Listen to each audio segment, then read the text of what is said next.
you still got time for that movie? Yes. Time. I had nothing but time. Endless time.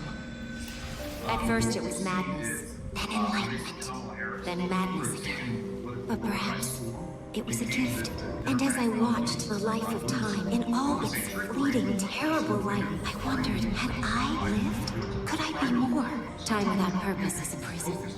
I have glimpsed into the mind of eternity, perhaps the mind of God, and found nothing but silence. I think we should just be friends. Oh, yeah, I get that. Guess we missed our moment. Yes, but there will be more for both of us. Goodbye, Morty. Hey, how's it going? Fuck off, I'm a time guy! Conferences saying some truly insane things. But why do you think he's acting like this? That's what Donald Trump does, and he is most comfortable when he's in a situation where he's dominating the media narrative, whether that's for good or bad. Could be, a longer, separate conversation, but he wants to be the focus, and he feels that if he's the focus of what the news media is covering, then he's in the driver's seat. In the past few weeks, he has not been in that driver's seat. He's not been the focus. This, isn't it Angry Strawberry? Next week, Also known as the world's cutest frog, this puffed little screamer sounds like a chewy dog toy. They have a downward-facing mouth, giving the impression that they're always grumpy. While ordinary frogs gradually grow legs from tadpoles, this frog hatches with all 4 legs. Its short legs are a major disadvantage, making jumping difficult, so it only crawls forward until it escapes. These pint-sized cuties have a special defense mechanism. When they feel threatened, they puff up like a balloon and let out a high-pitched squeak that will scare off any threat. They feed on termites, ants, and other insects. There are over 17 species of rain frogs, and each of them have their unique traits and adaptations. Its call is so cute. Comment cute if you think rain frogs are cute. He's older than he was when he ran last time. First of all, I'm surprised Trump is scared of guns at all, considering he thinks they sound like this. We had our beautiful Marine standing there, bing, bing, bing, bing. You know, in the old days, bing, bong. Bing bong, bing bong, bing bing bing. I would pay good money to hear Trump describe the opening scene of Saving Private Ryan. Bing bing bing, and then the Nazis, bang bang. Bang bang. North Carolina, Wisconsin, and sort of just on a tour going back to various cities and towns in those states, because that's where the election is going to be won or lost. Doug, Vice President Harris has been coming under increasing criticism for not sitting down for a one-on-one interview, hardly taking any questions at all from the travelling press. Do voters actually care about media access to a candidate? Good job, you caught her reporters mouse. getting Good covered? job. Well, it's not front of mind for voters, but the fact that she hasn't done any seems to suggest that there might be an issue there. And as she has really kind of risen in the past few weeks, she's gotten an enormous amount of positive media coverage. The American media will tell you, even some of the British media will tell you every great thing that Kamala Harris can do, from the cookbook she owns to how she picks out wines on a wine list, Oh my and all these other sorts of things. And I'm not making those up; those are actual examples.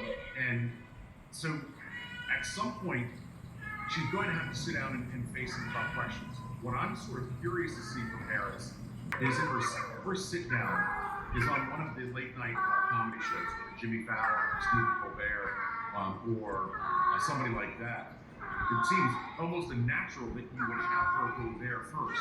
But if she did that at this point without sitting down with anyone else, that may raise more questions for her than answers, even if she does very well.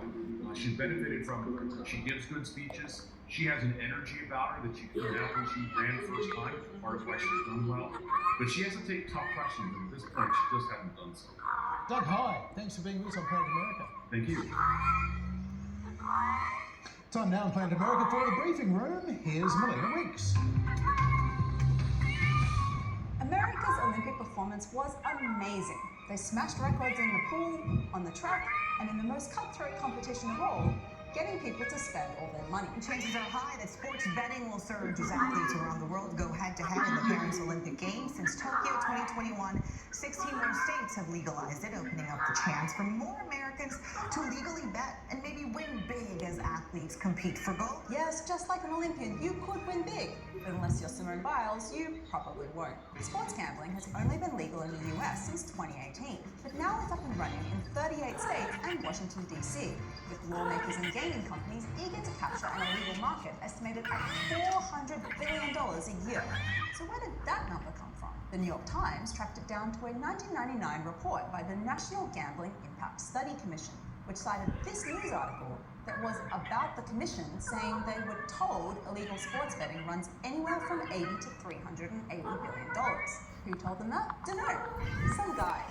But even if we assume that mystery person was really good at estimating, $80 to $380 billion is quite a big range, and it's still not $400 billion. But who cares? Now that sports gambling is legal for a majority of Americans, the real question is, who's actually winning, not punters? Americans have spent more than $250 billion sports betting. That's the GDP of Greece. Don't you hate it when you think you've picked a sure thing and you end up gambling away Greece? The states that legalize sports betting aren't winning either. Lobbyists convinced them to keep gambling taxes low, which means states like Kansas took just $12 million last year, less than half of 1% of the $2.8 billion wagered there. Or as the gambling revenue put it, I'm feeling we're not in Kansas anymore. Contrast that with New York, a state that ignored lobbyists' arguments and instead set their tax rate at 51%.